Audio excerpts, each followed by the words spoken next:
Welcome, everybody. My name is Marielle, and I am the head up of Common Objective Community. And I consider myself privileged and passionate to work here at Common Objective.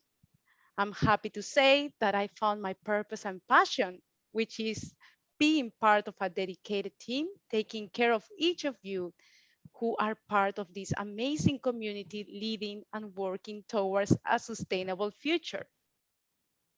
We love seeing how active you are connecting and doing businesses and accessing to our resources. So today, our session is called the New Artisanal, and we will hear how artisan suppliers and brands work together and how they are innovating with each other to combine impact with profit. Speaking in this session today, we will have incredible speakers introducing my co-team, Head Director of Content, Melanie Plank, and our dearest founder, Tamsin Lejeune, Head of Suppliers, Andy, and our special guest, Safia Minney.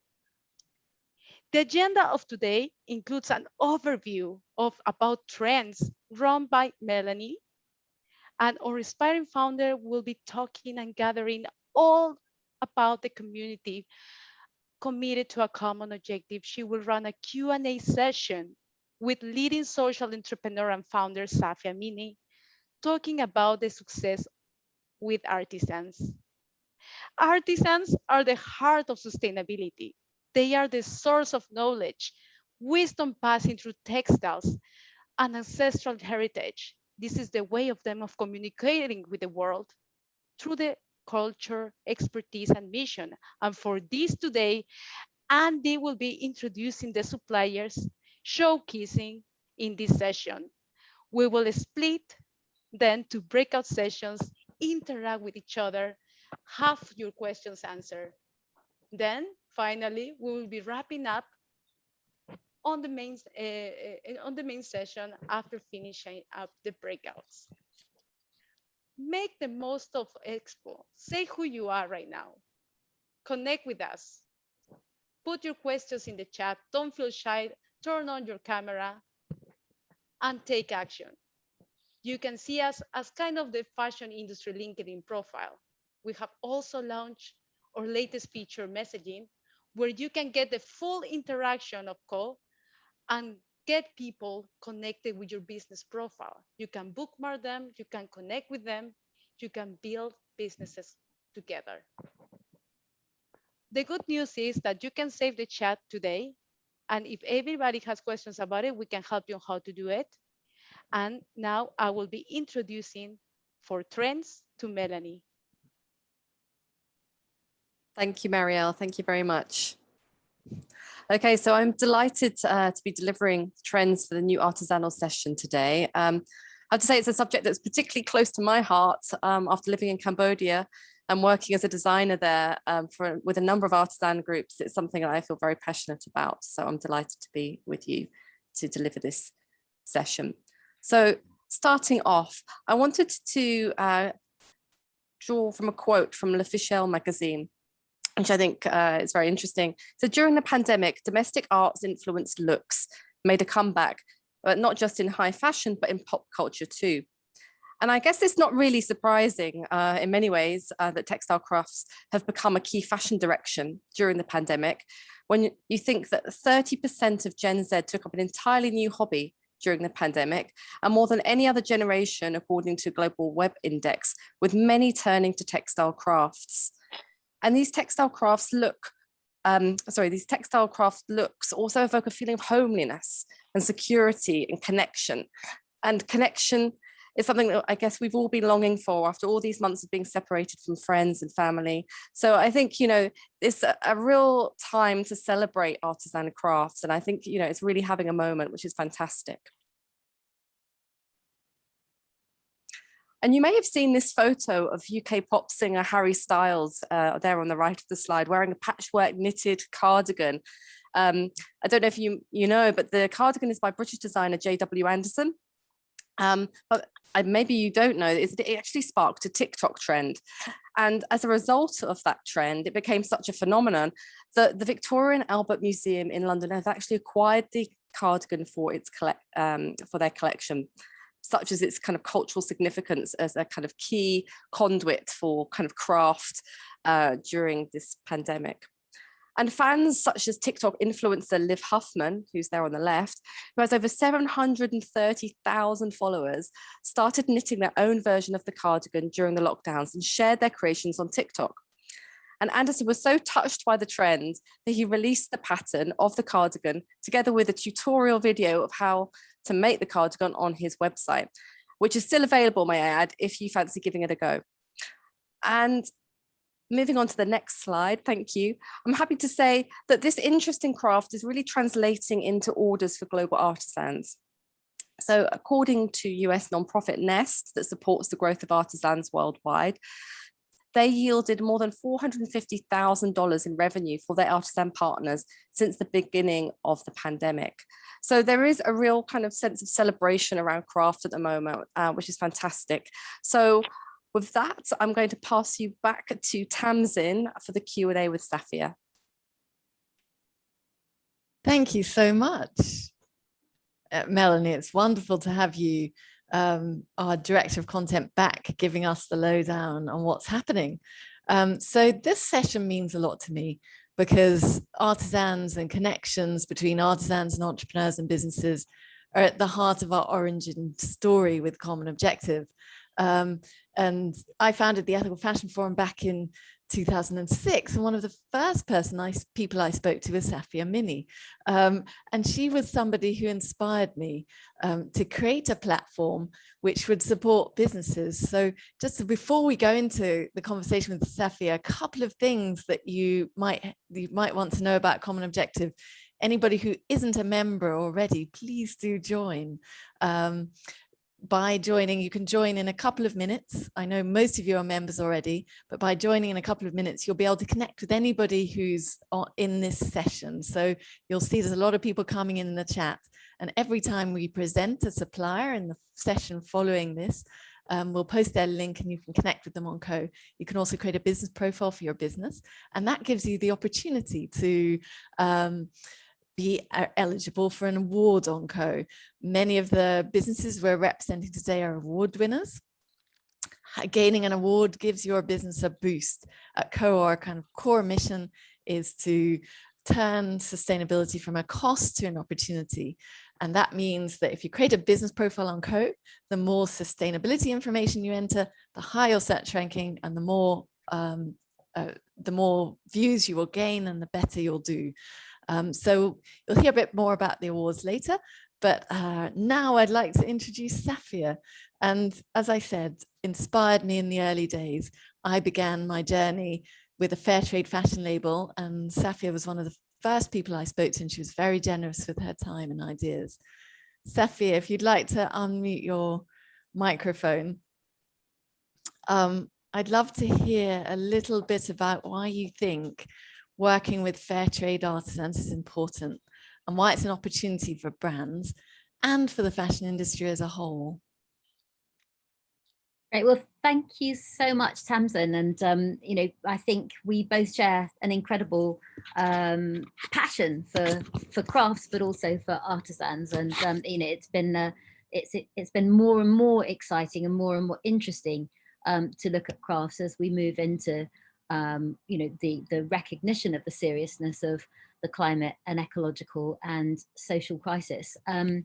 So to your question, how are working with artisanal producers, with fair trade producers, an opportunity for brands? I mean, I feel really strongly that the technical side, or if you like, the kitchen side of fashion, is something that we've rather lost touch with, and I think brands can really learn a lot by working with artisans and really understanding the technical sides of design and production.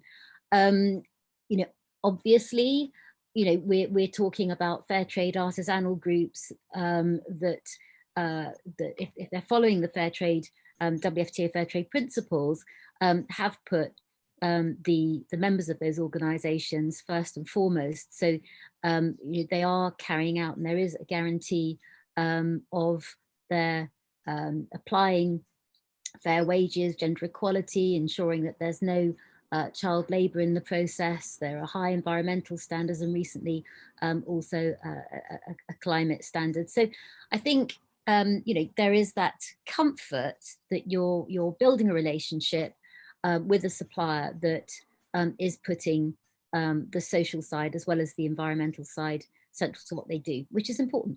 It's also an opportunity to start with small lots. So if you're a relatively small brand and you can't afford to start with 5,000 meters of a particular fabric, you might be able to start with as little as 500 meters of a hand woven fabric, which is pretty exciting. And I know that there are lots of hand weaving units at the moment that are building small desktop looms so that they can sample small quantities of hand-woven fabric. And I think there's also, let's be honest, when we're trying to create really unique products, and then we're trying to also stand out with a unique story, artisanal groups, what they're doing, the techniques they're using, where the context of the origins of that particular artisanal skill come from, that provides incredibly strong stories with which I think customers, fashion people are resonating with more and more deeply. So I think there's lots and lots of really great reasons why, and opportunities for brands in working with artisanal skills. I mean, for me personally, I don't think we're going to manage a just transition without putting the social back in the lens and reframing the climate and ecological emergency through a social lens. So I feel very, very strongly and passionately that artisanal skills, partly also because they're carbon neutral, hand weaving will save a ton of CO2 per hand loom per year as against a power loom fabric. So we really have a very strong case for going artisanal and hand production. It's interesting that a lot of the focus around sustainable ethical fashion was around the environment up until the pandemic. And since then, I think we've seen much more focus on social, and that's perhaps an opportunity to get some of these stories out there. I hope so. Well, we've also seen millions of workers lose their orders as brands cancel orders. So I think that yes, there is a resurgence, isn't there, in craft and skills both locally and in the global south. But yeah, there's also huge obstacles, aren't there? So you were really a pioneer with what you did with People Tree. First of all, finding, I mean, it must have been very difficult to find and connect with those artisans. But what kind of a difference does it really make for communities to have a successful brand engaged with them long term? Well, I think if the question is how to build up strong relationships with it's the one before, it's what difference, what can it really change for a community, for a fair trade production community, having a relationship with a brand? What's the impact that you can see, that you've seen with People Tree over the years through your work? And yeah, so well, of course it's a totally collaborative relationship. You're building a relationship that is based on trust. It's a process of deepening that trust, iterative processes to strengthen new innovations with fabrics, or bringing new fibers to work with, or new processes for production. So so that collaborative process is also about sustaining long-term relationships and regular orders. And I think as an industry, we've been very guilty of making demands on suppliers, but without actually paying decent prices and sustaining long-term orders. So I think through that, then one can improve wages of artisans. One can help to build up the infrastructure and that infrastructure is not just cleaner workspaces with better ventilation and better facilities for the workers, but also better effluent management systems in terms of managing, dye waste, procuring, for example, organic cotton to go on to hand looms, for example, and to build a network of fair trade hand weaving units.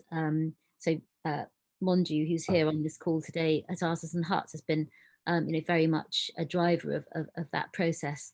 So working collaboratively can really make a difference to improving wages. And of course, if you're able to generate additional surpluses, I mean, the first thing to do is obviously to pay a decent price and give regular orders, and to create the innovation to keep the product marketing and selling well, is to create surplus enough for the community so that they can build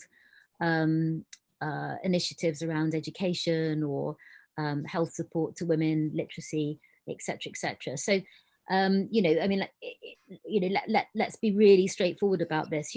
We are all competing in a totally dysfunctional fashion system where the race to the bottom is making it really quite difficult for sustainability and fair trade and ethical brands to truly compete. But it can be done by building strong relationships with suppliers, I believe.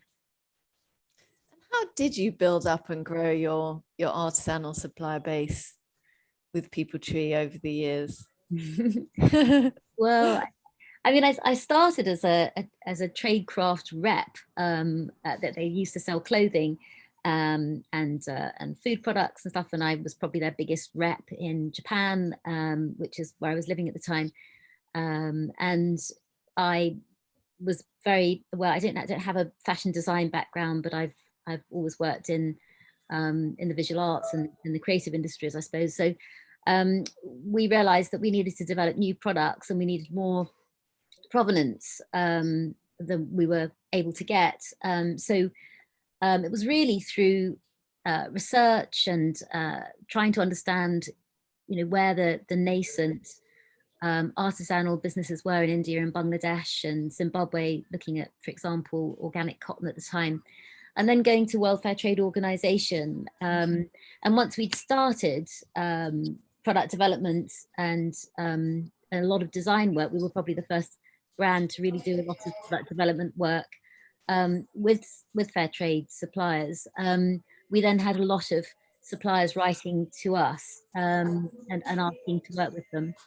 So it certainly we would then start a relationship, which would be first I mean, we're talking about pre-Zoom meetings, so we would pick up the phone. We do an awful lot by courier, and once we felt that we had a relationship of sorts, so I'd meet at a World Fair Trade Organization meeting, we would then go and visit them and to learn more and to place a test order and to see, I suppose central to a fair trade supplier for me was certainly that gender empowerment, women's development, and an appetite to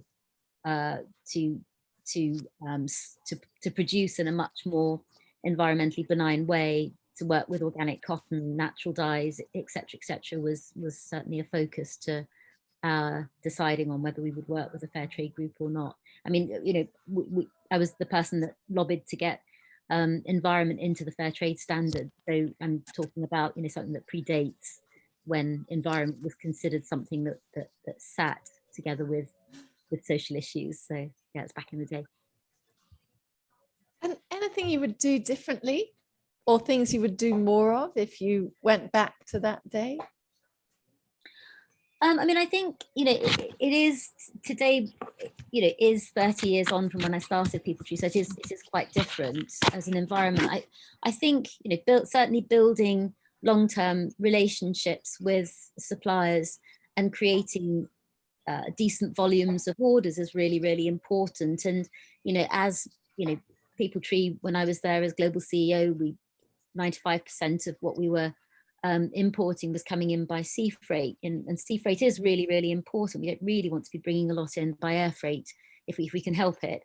So again, kind of consolidating orders in a particular region or particular country can also help you to cut your carbon in terms of, your own visits to a particular country or region. And then when you're importing products, you're more able to bring them in by sea freight. I think additionally, the environment is changing. I think as finance starts looking at the ESGs, the environment, social and governance issues, there will be money that will come in to, if you like, fund a new critical path, which would allow for much slower production. Those kinds of tools, weren't available when we started that many years ago. But I would hope that it would be possible to shoulder, the cost, if you like, of slow production by having inexpensive finance, because it was much more purpose driven. And finally, any recommendations for other brands in the space? We've got quite a few people in the room, representatives from new brands and more established ones. So the key to this is, how do you build meaningful relationships, but also create that win-win outcome? So get the balance where you've also got a product that will sell and that is well designed and well made. Yes, well, I mean, certainly, using networks like Common Objective is really great. I mean, I haven't used it myself, but I understand that you can, share fabrics with other buyers, which I think is really helpful. World Fair Trade Organization is a great network. You can also directly work with partners on Common Objective or on World Fair Trade Organization. So I think that really helps. So I think it's that familiarization, the beginning of building those relationships, that really, then trusting your gut and really understanding, when there's not quite quite the response that feels right for your brand or the way of working, which is really important. And just a note for the audience, perhaps one of our team could post the link for the WFTO Hub. We're really excited to launch a formal partnership just a few weeks ago with WFTO, which means that we have a whole section of code dedicated to World Fair Trade Organization suppliers and brands. And just before you finish, Safia, you're writing a book. Now, for those of you who haven't read Safia's other books, please do, because they're excellent. And if you're interested in artisanal and fair trade production, you need to read them. But do you want to tell us a little bit about the one you're writing now, which is due to come out next year? Oh yeah, thanks. Yeah, so I'm at the moment talking to industry leaders. I've spoken to about 60 people, suppliers also, different people within the fashion world, to really ask this question about how we make a just transition. So in the climate, ecological and social emergency, how do we reduce consumption and production while still promoting livelihoods for people in the global south? And when only 8% of greenhouse gas emissions is produced in the global south, we realize, if you like, the injustice of their having to bear the brunt of climate collapse. So my book will be looking at lots of industry solutions, ideas, initiatives, pathways to real net zero, to 1.5 in line with the Paris Agreement. I think we're all really excited that secondhand and rental is growing and that the circular economy is growing. But we also understand that we need to really quite radically change the fashion business models. And they need to also be much more representative of brown and black people. So I think there's some really, really exciting changes afoot. And yeah, I'll be very interested to hear if in the audience anyone feels that they're working on a particular initiative that they would call is regenerative, beyond obviously regenerative organic agriculture, which is becoming a huge movement at the moment, both in the food and fashion industry. So please do share in the chat. This is a community and we'd love to hear from you. And Safia, can you stay on a bit, or do you need to rush off? If so, perhaps if you have questions for Safia, post them. I don't know how long you've got, Safia. We have breakouts at the end. Yeah, I can be here for another 15 minutes. Fantastic. So yeah, post in the chat. Do keep telling us who you are. It's wonderful to see everyone in the community. So I'm now going to pass over to Andy, who's our head of suppliers, who's going to introduce some of the suppliers that are showcasing in this session. Thank you so much, Safia. Superb. Thank you so much. Yeah, we're now going to introduce you to some incredible artisan suppliers.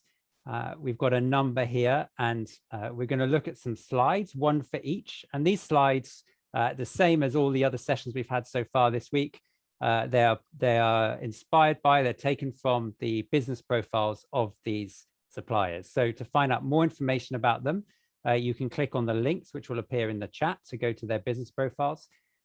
We will also hear from some of these suppliers, and they have the challenging task of talking in just 60 seconds, explaining their USP.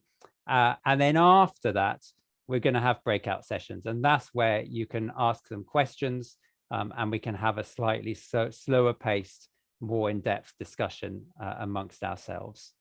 So to kick things off, we've got Second Innings Handicrafts, and they're a creative textile manufacturing company based in Mumbai. They were incorporated in 2016, and since 2018, Gucci has supported them, and they manufacture a range of sustainable fashion products. So I'm delighted to introduce you to Stefano, Stefano, if you could unmute and tell us a little bit more. Thank you, Andy. Actually, my colleague, Randy, is going to present. So Randy, please go ahead. Randy. Thanks. Thanks, Stefano. So I'd like to just say thank you, everybody, for being here. And as Andy stated, Second Innings Handicraft is a social enterprise and a creative manufacturing hub that's based in Mumbai. We're currently in the business of manufacturing and selling sustainable fashion products, ready-to-wear accessories and home decor, as well as manufacturing white label textile products based on specifications provided by ethical buyers. We've been in the mainstay in the circular economy since 2013, and we're very proud to be a zero dividend company, investing 100% of what we make right back into our business to continue our missions.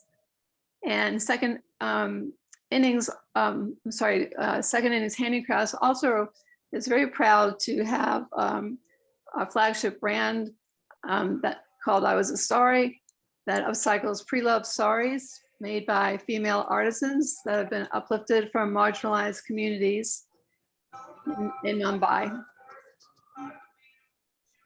Awesome.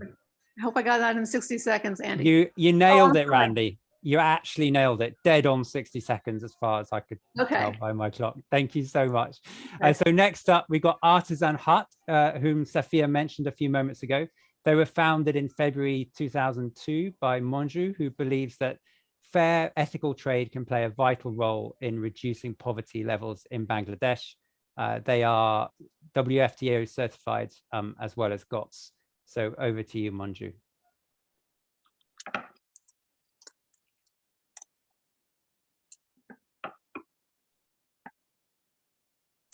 Manju, if you're in the room, can you unmute? Sorry. No I'm very excited so that it's muted.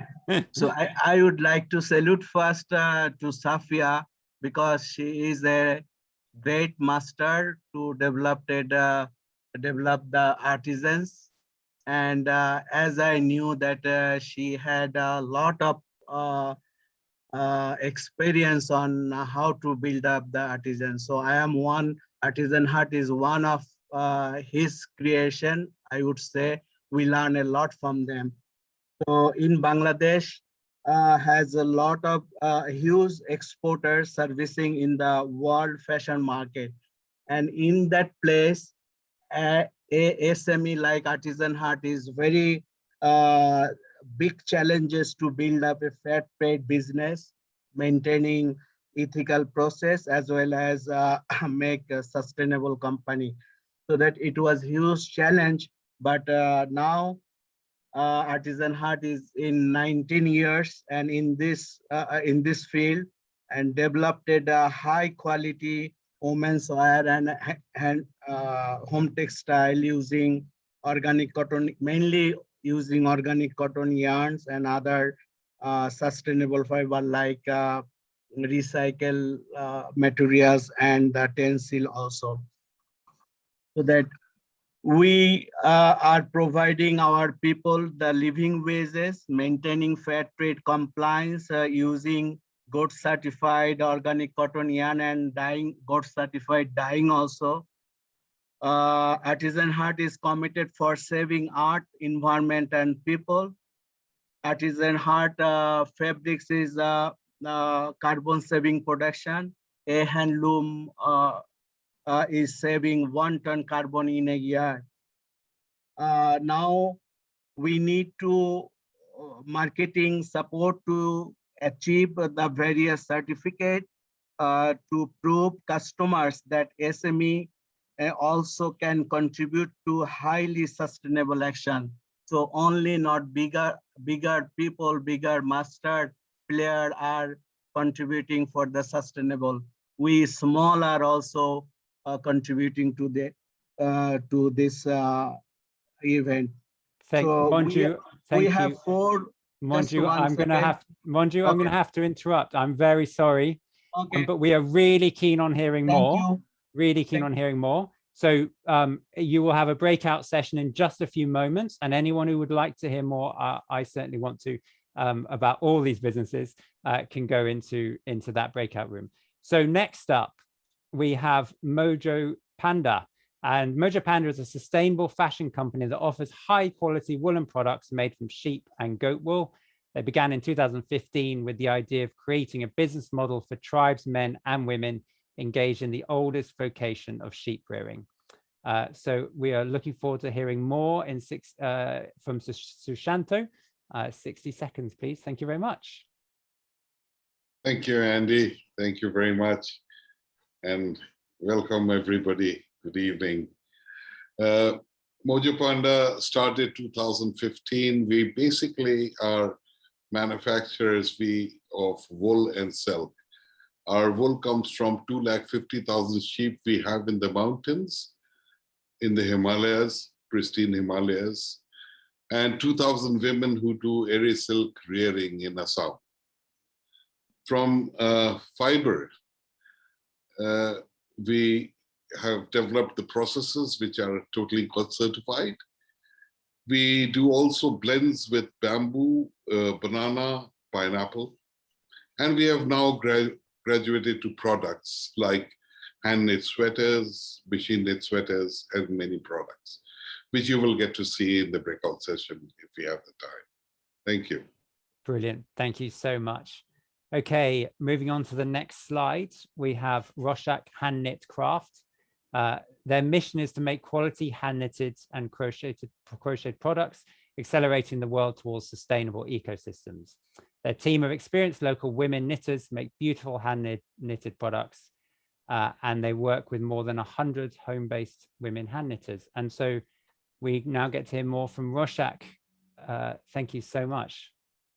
Hi, everyone. Hi, namaste. My name is Rochak. I am the co-owner of Rochak Hand-Knit Craft. Rochak Hand-Knit Craft is a family-owned and family-operated business. We work with local women in our community, train them with hand knitting and hand crochet skills, and involved in our manufacturing clusters. These women, they work from their homes, juggling between their daily household chores and in our hand knitting works, and yet they create some of the finest works for our production. We are in the business of making hand knitted products like sweaters, cardigans, mittens, scarves, anything that can be made from the hand knitting skills.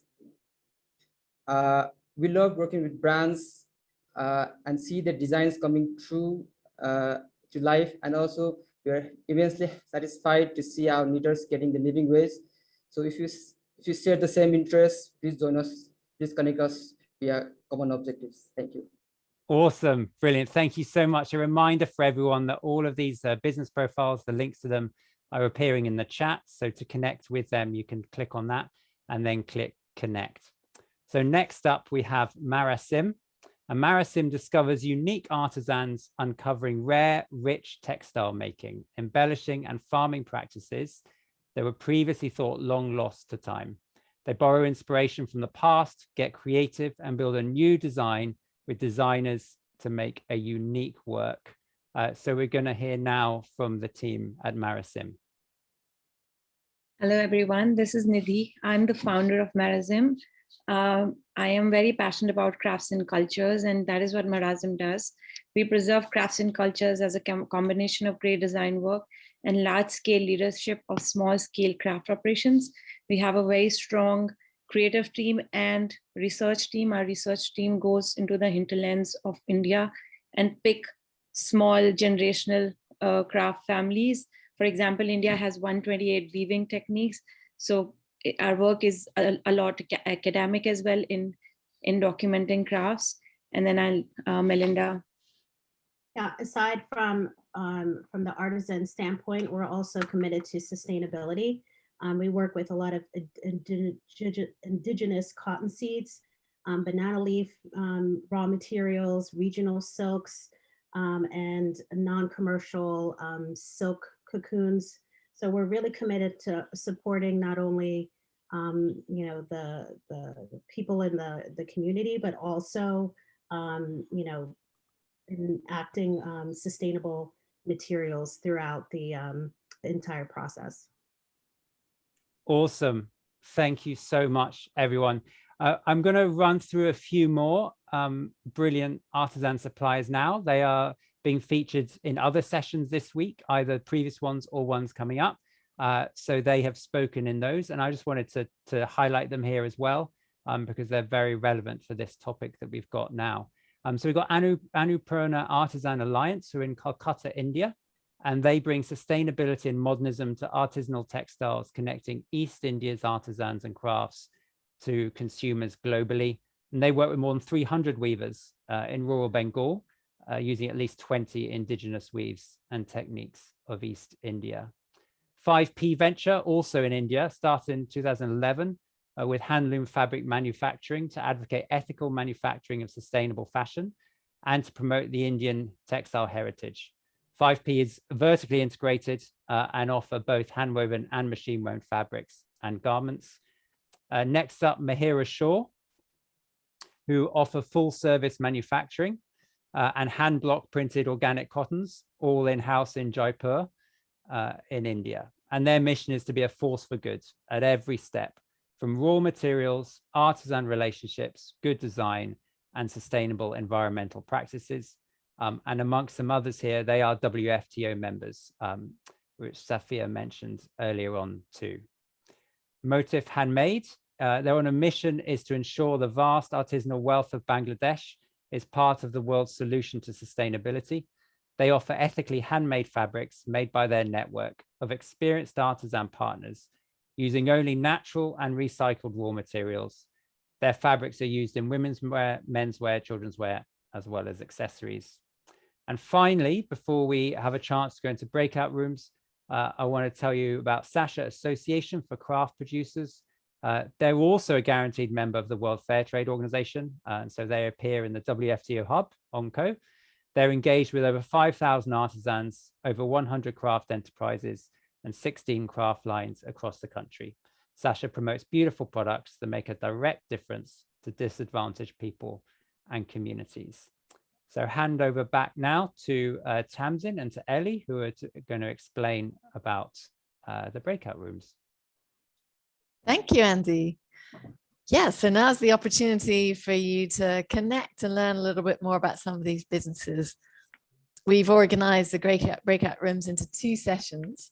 In the first one, Handcraft Stories, you can connect with the representative from Second Innings Handicrafts, Artisan Hut, so hear a bit more from Wanju, who made a very inspiring introduction there, and Moshe Panda Exim.